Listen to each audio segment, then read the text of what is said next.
The Protection of Human Rights Act 1993 is an important law enacted in India to provide better protection of human rights and to establish institutions like the National and State Human Rights Commissions. The Act reflects the values of dignity, equality and justice as recognized in the Constitution of India and international standards such as the Universal Declaration of Human Rights. Objectives of the Act. The main objectives of the Act are as follows. First, to provide better protection and promotion of human rights in India. Human rights under the Act mean rights relating to life, liberty, equality and dignity guaranteed by the Constitution or embodied in international covenants.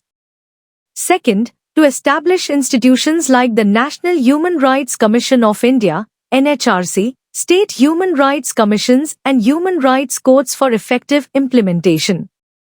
Third, to ensure speedy inquiry into complaints of human rights violations such as custodial deaths, police excesses and discrimination.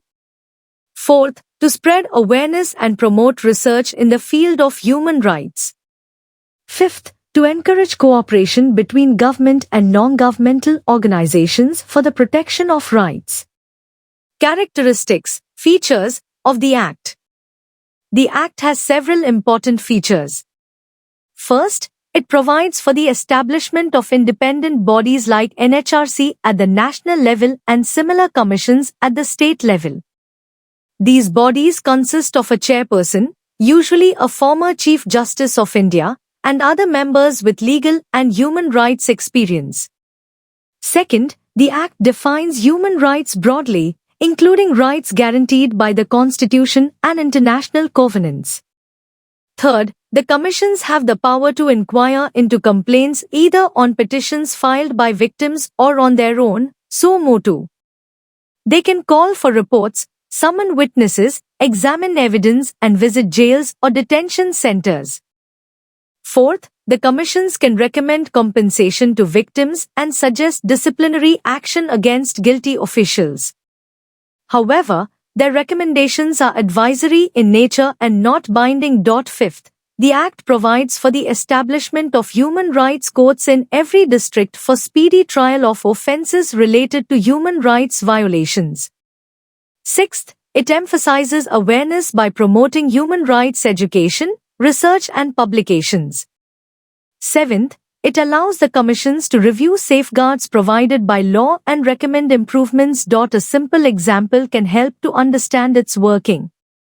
Suppose a person dies in police custody. The NHRC can take suo motu notice, ask for a report from the state government, conduct an inquiry and recommend compensation to the victim's family. It may also suggest action against responsible officials.